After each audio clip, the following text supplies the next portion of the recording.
Islam, kalau atuk pun sila Islam, kan? Orang kafir tidak boleh mengahwinkan perempuan Islam kerana tidak ada kekuasaan al-wilayah tu, mana kekuasaan orang kafir terhadap orang Islam. Dia tak boleh menguasai orang Islam. Mana firman Allah Subhanahu wa taala dalam surah An-Nisa ayat 141, "Walai yaj'alallahu lil kafirina 'alal mu'minina sabila." Dan Allah tidak sekali-kali akan memberi jalan kepada orang-orang kafir untuk membinasakan orang-orang yang beriman. Juga kerana kekuasaan itu tadi dalam perkahwinan merujuk kepada golongan asabah dalam masalah harta pusaka. Dalam masalah ini, orang Islam dan orang kafir tidak boleh saling mewarisi harta pusaka antara satu sama lain.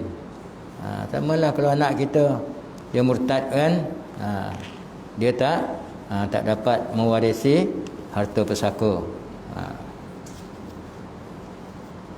Walau bagaimanapun, seorang kafir boleh mengahwinkan orang kafir yang lain walaupun mereka berbeza agama, seperti seorang Yahudi mengahwinkan seorang Kristian atau sebaliknya. Ini kerana semua orang kafir adalah sama taraf, tak kira Yahudi ke, Kristian ke, apa ke, mana taraf dia sama. Ini dijelaskan Allah Ta'ala dalam surah Al-Anfal ayat 73, "Walladzina kafaru ba'duhum awliya'u ba'd." Dan orang-orang kafir setengahnya menjadi wali kepada yang lain. Yang orang kafir jugalah, walaupun dia tak sama agama dia. Itu yang pertama, Islam. Yang kedua, adil. Itu syarat wali tadi. Yang kedua, adil. Maksud adil ialah wali tidak melakukan dosa-dosa besar. Wali itu dia adil, dia amanah. Dia tak pernah melakukan, dia tidak melakukan dosa-dosa besar, tidak berterusan melakukan dosa-dosa kecil. Dosa besar apa dah? Kan, meninggal semayang, tak puasa, kan, apa lagi, judi, arak, macam-macam lah, kan, dosa besar, kan. Tidak berterusan melakukan dosa-dosa kecil. Dosa-dosa kecil ni pun kita pun kena jaga juga. Jangan berterusan, sikit je, kan. Dan tidak melakukan perkara-perkara yang menjatuhkan maruah, seperti kencing ke tengah jalan, kan, berhenti tepi jalan tu, kan, goyang di tepi jalan tu, kan. Ni dia tak mau menjaga diri dia, kehormatan diri dia. Ini pun tak termasuk kepada adil.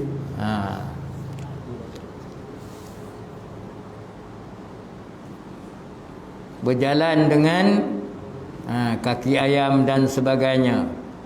Oleh itu, orang fasik tidak boleh mengawinkan perempuan yang beriman, bahkan hak menjadi wali berpindah kepada wali selepasnya jika dia seorang yang adil.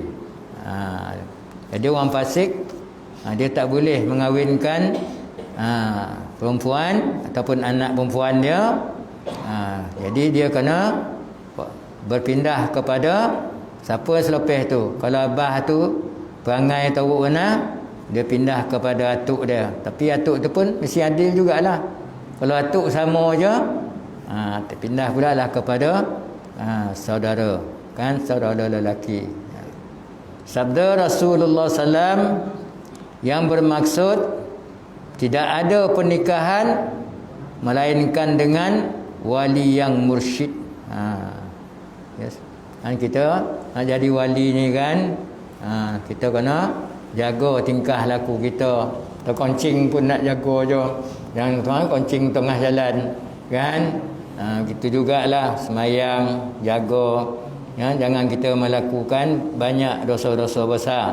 Puasa tak buat, semayang tak buat kan. Lepas tu mai kaki judi lagi, kaki minum lagi. Macam mana nak jadi wali macam tu? Nak menikahkan anak. Jadi itu dia tidak adil, dia tidak amanah. Kan? Amanah tidak tanggungjawab atas diri dia. Kan? Imam Syafi'i berkata, maksud mursyid dalam hadis yang di atas ialah adil. Itu sajalah. Kan? Dia tidak melakukan dosa-dosa besar. Kan? Dan tidak berterusan melakukan dosa-dosa kecil. Bahkan dan menjaga maruah diri. Kan? Juga kerana fasik adalah kekurangan yang boleh merosakkan persaksian. Oleh itu orang fasik dijarang menjadi wali dalam perkahwinan. Orang fasik pun tak boleh. Kan? Setengah ulama fiqh berpendapat keadilan tidak menjadi syarat dalam perkahwinan, kerana hak menjadi wali berdasarkan hak asabah. Itu sebagianlah, bukan jamhur ya, sesetengah ulama lah. Hak asabah ni warisanlah yang menerima waris lah. Membawa maksud wali sangat mengasihi dan merahmati serta memberi kebaikan kepada orang yang dijaga. Kasih sayang dan rahmat ini tiada bezanya di antara keadilan dengan selainnya. Lah kita kan, kita kawallah di kita kan, ku ampusakum wa ahlikum nara. Kan kita pun kita tak boleh nak jaga, macam mana kita nak jaga ahli keluarga kita. Kan? Juga kerana masyarakat adil kadang-kadang menimbulkan kesulitan yang besar. Ini disebabkan kurangnya bilangan orang yang adil, terutamanya zaman ni. Nak cari dalam masyarakat tu lah. Kalau benar-benar semua orang tu yang adil, susah. Tapi ada, kan tak tahu kan. Tu, tapi sebenar-benar betul adil, kan? Payah. Gak kita nak duduk nak dapatnya pun payah. Nak dapat diri kita ni adil pun susah. Nak jadi wali susah. Macam mana kita nak mati tu? Kan? Dan Allah ingatkan kita, ya ayyuhallazina amanu taqullaha haqqa tuqatih wa la tamutunna illa wa antum muslimun. Ya, bertakwalah kepada Allah dengan sebenar-benar takwa. Jangan sampai kamu mati melainkan Islam yang sempurna. Tu macam mana tu? Kan? Nak jadi wali pun macam mana susah. Apalagi bila kita mati. Kan? Macam mana mati kita tu? Tidak pernah diketahui orang-orang fasik dilarang mengawinkan anak-anak perempuan mereka pada mana-mana zaman. Kita pun manalah tahu. Kan? Kita tak tahu kedudukan seseorang wali itu. Mana cuma sini dijelaskan di sini saja. Mana masing-masing tahulah. Ya, kalau nak jadi wali itu macam mana syarat-syarat dia. Jadi tak payahlah orang lain lah kata dia ni tak boleh jadi wali ni dah. Bertumbuk nanti. Kan? Pandai-pandai pula kita mengatakan dia tak boleh jadi wali. Siapa? Kita mana tahu. Mana itu sendiri mau ingatlah orang kata kan. Sendiri mau ingat dah. Kan? Kita fahamlah kalau kita nak jadi wali dekat anak ni, kan? Tu yang kedua ya, adil, kan? Tentang kepribadian lah tu, ya. Yang kedua tentang kepribadian kita lah tu, kan? Yang ketiga, balik, syarat dia. Kanak-kanak tak boleh lah menjadi wali kerana dia tidak boleh menguruskan dirinya sendiri. Budak-budak tak boleh. Oleh itu dia tidak boleh menjadi wali kepada orang lain. Dan orang lain adalah lebih utama. Carilah yang dah balik tu. Yang keempat, berakal, sila waras, kan? Sila waras.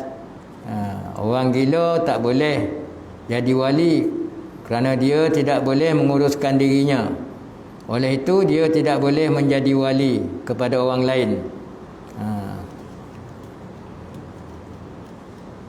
Tidak mempunyai kecacatan yang boleh menjejaskan pandangan. Yang perlu menunggu sehingga dia sedar, kerana pengsan yang dihadapi hanya sekejap. Ia umpama tidur. Itu yang kelima syarat dia, kan? Syarat yang keenam, wali bukan orang yang dilarang oleh syarat membelanjakan hartanya disebabkan safian. Yang ketujuh, tidak dalam ihram. Kan, wali itu tidak dalam ihram. Orang yang sedang berihram haji atau umrah tidak boleh mengawinkan orang lain, sebagaimana yang difahami daripada hadis sebelum ini yang bermaksud orang yang berihram lelaki dan perempuan tidak boleh berkahwin, tidak boleh mengawinkan, sama ada yang berihram ataupun tidak. Jika syarat di atas tidak ada pada wali, ya, jika tujuh syarat ni kan tak ada pada wali yang terdekat, hak sebagai wali berpindah kepada wali selepasnya. Pindah kepada, kalau abah dia pindah kepada datuk. Kalau datuk dah tak ada, berpindahlah kepada anak lelaki yang memiliki syarat-syarat wali. Dia pun berpindah kepada yang memiliki, dia memiliki syarat, sedangkan dia pun tak sama dengan syarat, dia pun payah je. Kecuali dalam masalah wali yang berihram, ia tidak berpindah kepada wali selepasnya, kerana berihram tidak membatalkan hak-hak wali selagi dia masih adil dan boleh melihat.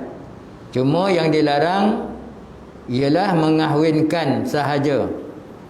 Walau bagaimanapun dalam keadaan wali berihram, hak mengahwinkan berpindah kepada raja, wali raja. Dia tak boleh nikah, dia ihram, dia tak boleh. Jadi wali hakim lah, ya, dia nikah dengan wali hakim. Bahagian wali terbahagi kepada dua.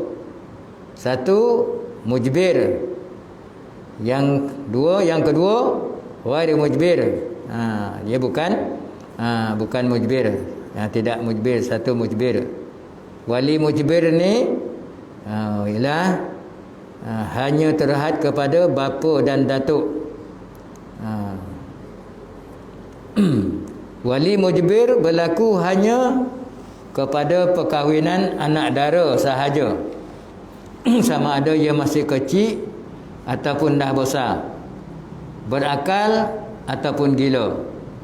Oleh itu seseorang bapa ataupun datuk dibenarkan mengahwinkan anak perempuannya walaupun tanpa kebenaran dan keredaannya, kerana bapa lebih mengetahui kebaikan untuk anaknya. Anak tu kata dan tak nak abah jadi wali dah, tak boleh, kan? Dia tak boleh nak pilih, ya. Itu adalah hak bapa, kan? Ya, walaupun anak dia tak setuju dia jadi wali, tapi dia tanpa kebenaran dia boleh menjadi wali. Oleh kerana kasih sayang yang mendalam seseorang bapa terhadap anaknya, ia hanya akan memilih suami yang baik sahaja untuk anak perempuannya. Mereka berhujah menggunakan hadis Nabi sallallahu alaihi wasallam. Kurang jelas tu. Al-a'immu ahaqqu bi nafsiha min waliyiha. Seseorang janda lebih berhak ke atas dirinya daripada walinya. Kalau janda, dia boleh pilih, kan? Kena tanya, tuju tak? Mana kahwin abah nak kahwin dan tu, kan?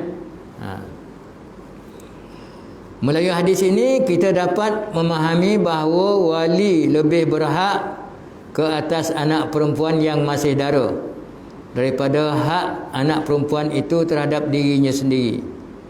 Walau bagaimanapun terdapat 3 syarat wali mujbir. Ya, wali mujbir ni, bapak dan datuk ni, mana dia boleh menikahkan tanpa kebenaran, kan? 3 syarat wali mujbir. Yang pertama, tak ada permusuhan ketara di antara wali dengan perempuan tersebut. Kan? Dia pemusuh, dia musuhkan abah, kan? Tak setuju, tak nak lelaki tu, kan? Ponek dia mujuk-mujuk, tak nak dia dah. Nak mewalikan pun dia pun tak nak, katakan wali tu engkar lah, kan? Ini permusuhan, ya, tidak ada permusuhan. Yang kedua, perkahwinan itu hendaklah sekufu. Sekufu ni setaraf lah, kan? Bakal suami mempunyai mampu menyegerakan bayaran mas kahwin. Sekarang ni dah siap, senang je, kan? Mas kahwin tunai, kan? Ada depan tu, kan? Nikah kat masjid je, ya. Benda hantaran tu tak perlu, tak apa. Yang wajib nak ada kat situ mas kahwin tu, kan? Nak ada situ, ada, kan? Tunainya tu ada.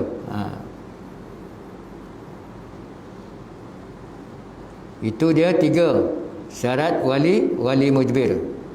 Apa syarat tadi?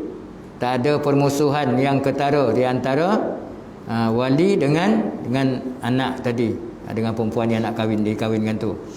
Yang kedua, hendaklah sekufu. Yang ketiga, bakal suami mempunyai kemampuan menyegerakan bayaran mas kahwin. Dulu adalah sebut hutang, kan? Zaman dulu, kan? Sekarang dah tak ada dah. Semuanya tunai. Minta izin anak dara adalah digalakkan. Bapa dan datuk boleh memaksa anak perempuannya berkahwin, tetapi tindakan tidak mendapat pendapatnya bukanlah satu tindakan yang afdal, ataupun yang lebih baik. Jadi yang afdalnya sunat, ialah wali minta izin untuk mengahwinkannya, menghormati serta menyenangkan hatinya. Itu sebab dah tanya, kan? Minta tanya, mohon izin, kan, kepada bakal pengantin tu. Nabi SAW bersabda, la tunkahul ayyimu hatta tusta'mara wa la tunkahul bikru hatta tusta'zana. Qalu ya Rasulullah wa kaifa iznuha? Qala antaskut. Janganlah kamu mengawinkan janda melainkan setelah mendapat keputusannya.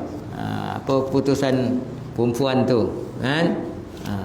Jangan kamu mengawinkan anak daramu melainkan setelah kamu minta izin daripadanya. Sahabat Nabi bertanya, ya Rasulullah, bagaimanakah dia mengizinkannya? Baginda menjawab, dia diam. Tanya, setuju ke tak setuju ni? Kau diam tu, okeylah tu.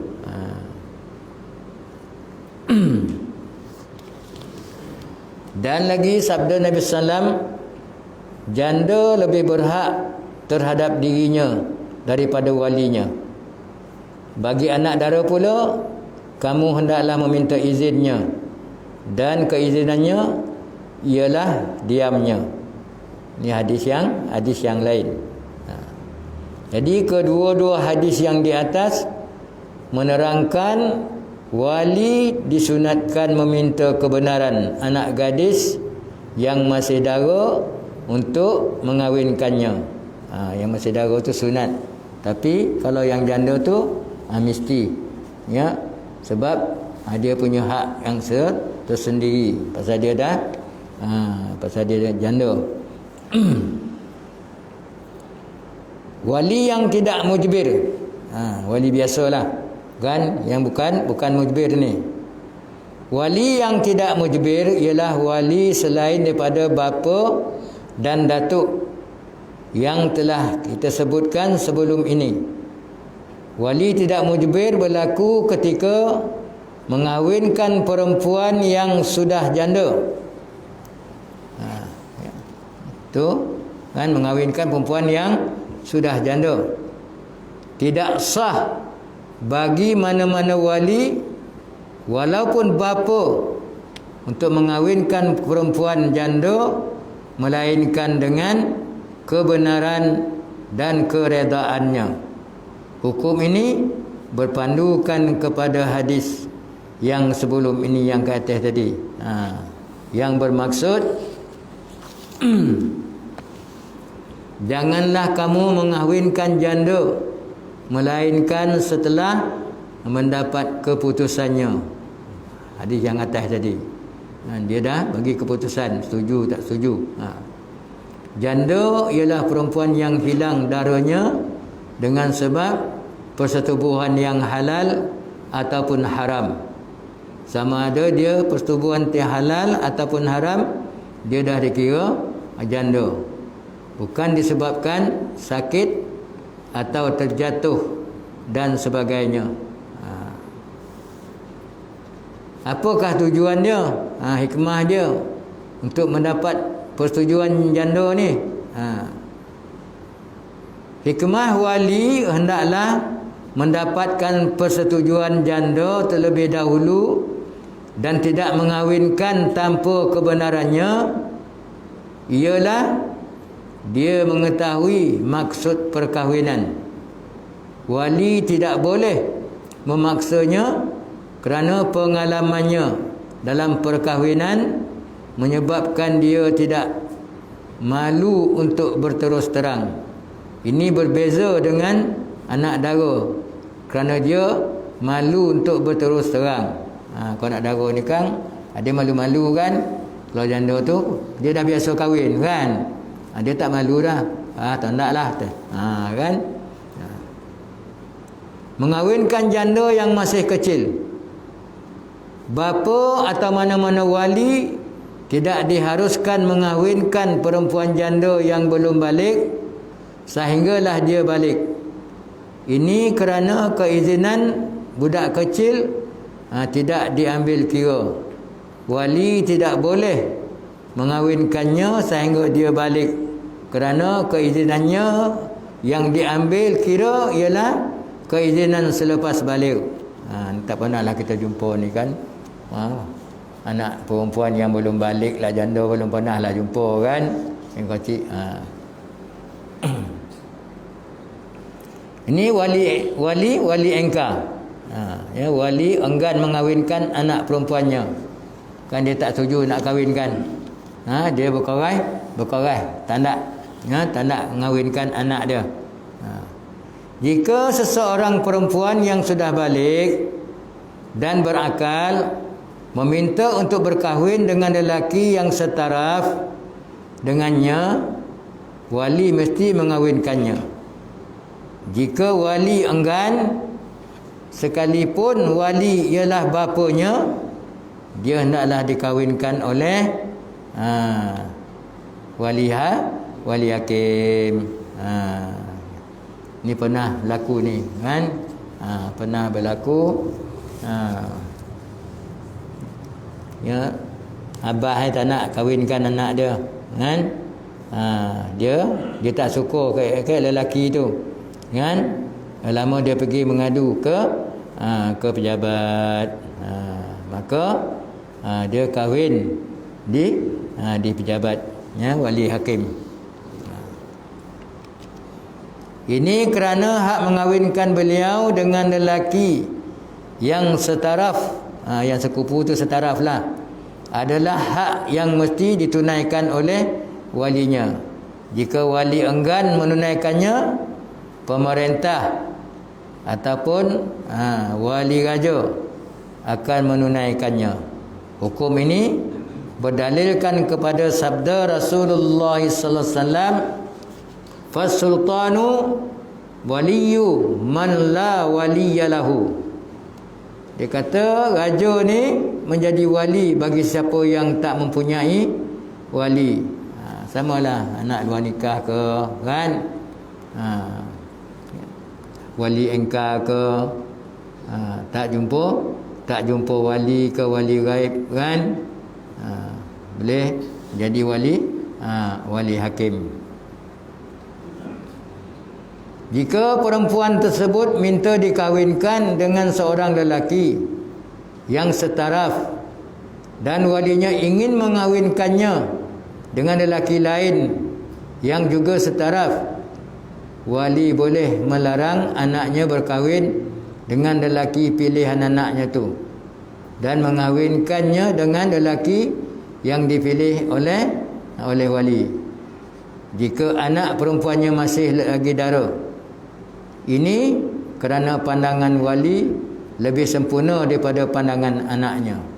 Kalau anak dara lah kan, abah dah pilih ni orang ni, dia pula pilih lah orang lain kan. Tapi abah dia boleh paksa dia kahwin dengan yang abah pilih tu, kan.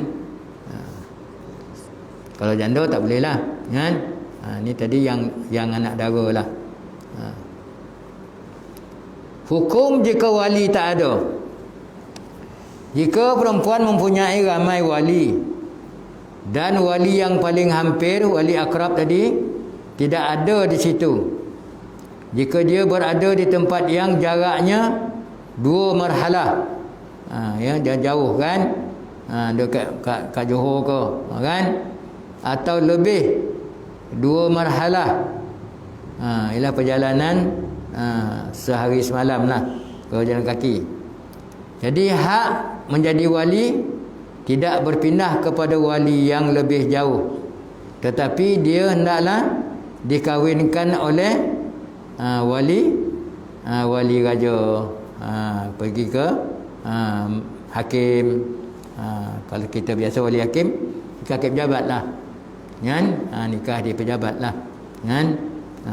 Kalau wali jauh kan, wali ada tapi dia jauh kan, dia tidak ada berpindah, ya, dengan sendirinya berpindah kepada saudara lelaki ke apa, tak ada, tu pergi kepada wali hakim. Ini disebabkan wali tidak ada di situ, sedangkan hak mengawinkan perempuan adalah hak walinya. Apabila dia tidak mampu mengawinkan perempuan disebabkan ketiadaannya, maka wali raja akan menggantikannya. Jadi bolehlah nikah pakai wali, wali hakim. Jika wali berada di tempat yang kurang dari 2 marhalah, wali raja tidak boleh mengawinkan dia. Dia tak jauh sangat, tak sampai 2 marhalah dia berada. Jadi wali hakim tak boleh mengawinkan dia. Melainkan dengan kebenarannya. Melainkan dia bagi kebenaran. Dia serahkanlah kepada tuan untuk menguruskan akad nikah anak saya. Ini kerana dia berada tidak jauh dari situ dan dia boleh pulang. Apa yang perlu dilakukan ialah sama ada dia datang mengawinkan perempuan tersebut atau berwakil kepada orang lain. Hukum ini sama dengan hukum wali yang berada di situ, yang bermukim kat situ.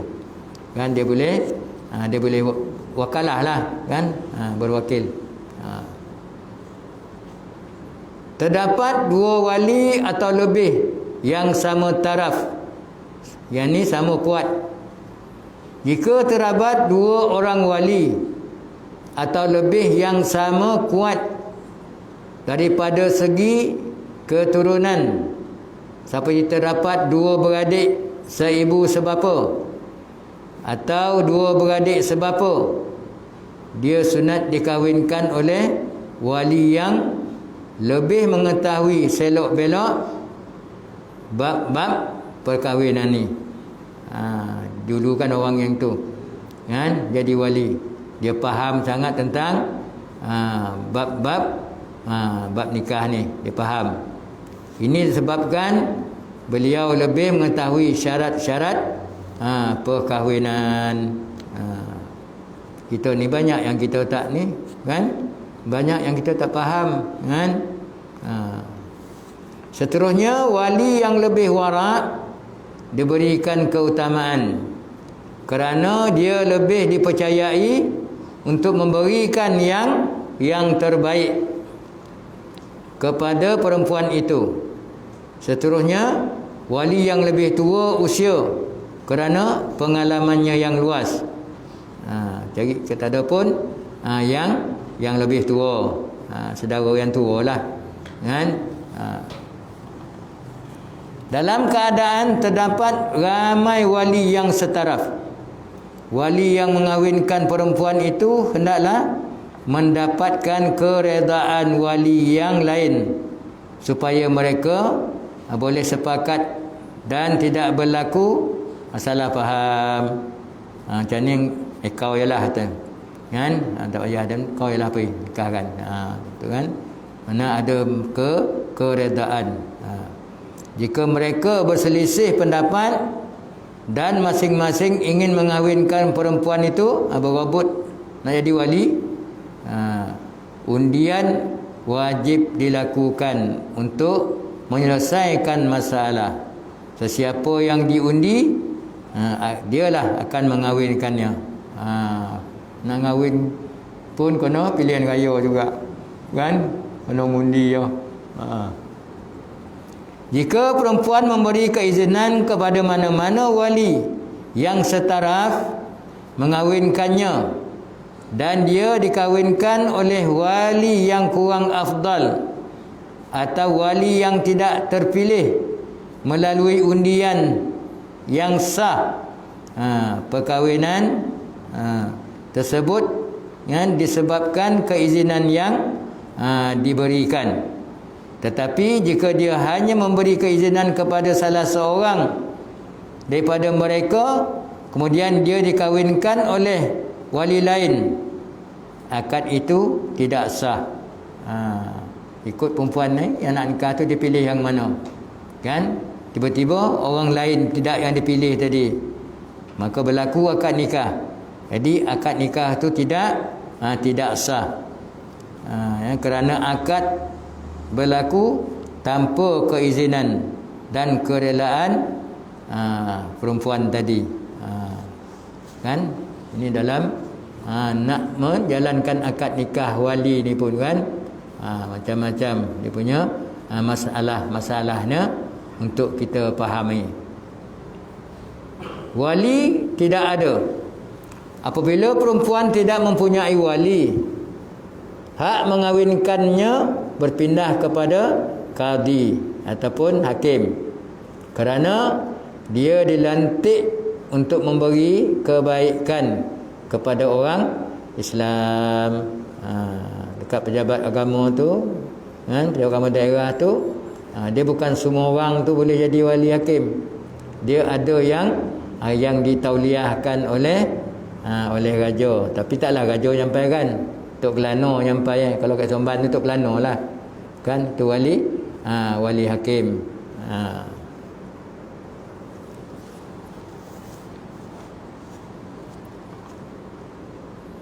Mengawinkan perempuan yang tidak mempunyai wali mempunyai kebaikan maslahah, artinya untuk mempunyai maslahah yang wajib diselesaikan.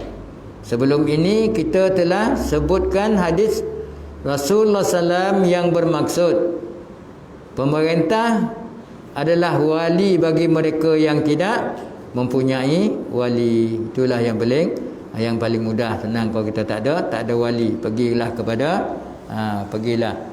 ke jabat kan.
Asyhadu an la ilaha illallah.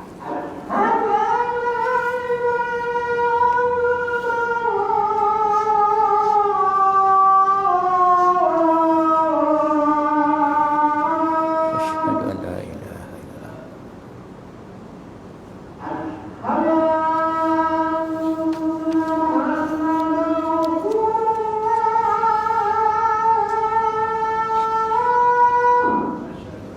Asyhadu anna Muhammadar Rasulullah.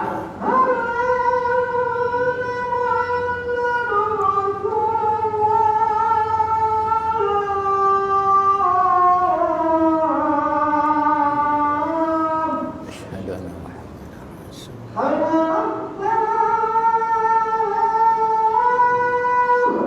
La haula wala quwwata.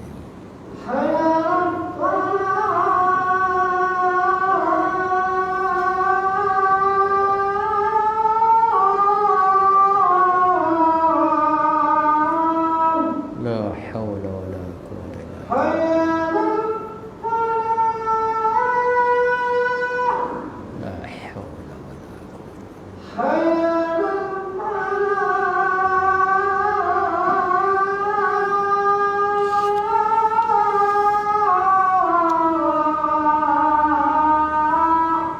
La haula wala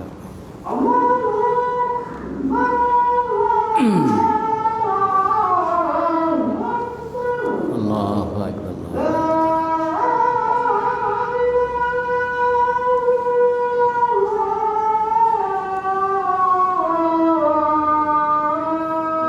La ilaha illallah rabbana wa salatil qa'imah. Alhamdulillah. Sikit lagi ya. dalam 6 baris dah. Lepas tu yang akan datang tentang saksi pula, ya. Macam mana syarat-syarat saksi yang akan datang. Kita ambilkan wali ni. Berwakil dalam perkahwinan, wakalah kan. Wali mujbir, bapa dan datuk diharuskan berwakil kepada orang lain. Macam dia wakil dekat juru nikah lah, dekat imam kan. Mana diharuskan, dibolehkan dia berwakil kepada orang lain mengawinkan anak perempuannya yang masih dara, walaupun tanpa keizinannya. Walau perempuan anak yang nak kahwin tadi, perempuan tu pengantin tu tak izinkan kan, tapi abah dia ataupun atuk nak berwakil kepada juru nikah, maka harus boleh. Dalam mewakilkan perkahwinan ini, wali mujbir tidak disyaratkan menentukan lelaki tertentu untuk dikahwinkan dengan anak perempuannya. Ini kerana wali mempunyai hak menentukan wakil dan mempunyai kuasa untuk mewakilkannya secara umum. Saya wakilkanlah ke tuan untuk nikahkan anak sini. Tak perlulah dia nak konakan dengan lelaki mana, tak perlu kan. Jika wali mewakilnya secara umum, sewakil wajib menjaga kepentingan pengantin perempuan. Kita yang berwakil, yang menerima wakil ni wajib menjaga kepentingan pengantin perempuan. Oleh itu wakil tidak boleh mengawinkannya dengan lelaki yang tidak setaraf dengannya, dengan lelaki yang tidak setaraf, kerana perwakilan secara umum bermaksud mencari pasangan yang sekufu, yang setaraf lah tu. Wali yang tidak mujbir pula, mereka tidak boleh mewakilkan perkahwinan itu melainkan dengan izin pengantin perempuan. Ini kerana mereka tidak memiliki hak mengawinkannya tanpa kebenarannya. Oleh itu mereka tidak boleh mewakilkan kepada orang lain untuk melakukan akad tanpa kebenaran. Pengantin perempuan adalah lebih utama. Itu tentang wakil kan, dia nak mewakilkan suruh nikah kan, suruh akad nikah kan. Jadi kalau bapa atuk tu tak kisah, boleh. Tapi kalau dah berpindah kepada adik-beradik, saudara, jadi dia nak berwakil tadi, dia mestilah atas kebenaran pengantin perempuan. Ya kata, kerana kak atau kan atau macam mana adik, aku akak aku adik kau kan nak kahwin tu. Saya nak wakil dekat apalah, dekat imam nikah kan. Dia setuju ke? Setuju. Dia. Kan? Tidak pun kita dah ada dalam tu dia punya tata cara dia kan. Tata cara menjalankan majlis akad kan. Mana juru nikah ada situ, kena tanya. Ya, kena tanya perempuan dia setuju ataupun tidak setuju. Kita menjadi wali, menerima wakil wali. Wallahu alam. Itu saja ya tentang berhubung dengan wali. Wali tu panjang kita dia kan, 2 minggu. Yang akan datang dua orang saksi. Mana pula tentang wajib nak ada saksi pula, itu insya-Allah lah akan datang. Di setakat itulah dapat kita kongsi untuk menambahkan lagi lah, ya, menambahkan lagi kepahaman kita dalam bab munakahat ni kan. Takkan kita tak tahu langsung kan, setidak-tidaknya ada gatlah kita belajar kan, biarlah kita menengah, kita belajar, ambil sikit kan tentang kita nak jadi orang tua ni kan. Nak jadi orang tua ni bukanlah mudah kan. Banyak dia punya selok belok dia kan. Wallahu alam. Al-Fatihah. Bismillahirrahmanirrahim. Ar-Rahmanirrahim. Maliki yaumiddin. Iyyaka na'budu wa iyyaka nasta'in. Ihdinas siratal mustaqim, siratal ladzina an'amta 'alaihim ghairil maghdubi 'alaihim waladdallin. Bismillahirrahmanirrahim. Sallallahu alaihi wasallam ajma'in. Allahumma zidna ilma, Allahumma zidna ilma, Allahumma zidna ilma. Allahumma rzuqna fahma, Allahumma rzuqna fahma, rzuqna fahma. Allahumma hadina siratal mustaqim, siratal ladzina an'amta 'alaihim ghairil maghdubi 'alaihim waladdallin. Rabbana anfa'na bima 'allamtana, Rabbana 'allimna alladhi yanfa'una, Rabbana faqqina wa faqqih ahlana wa qarabati lana fi dinina. Rabbana atina fid dunya hasanah fil akhirati hasanatan wa qina azaban nar. Wa sallallahu ala khairi khalqihi Muhammad wa alihi wa sahbihi ajma'in. Wassalamu alaikum warahmatullahi wabarakatuh. Taqabbalallahu minkum.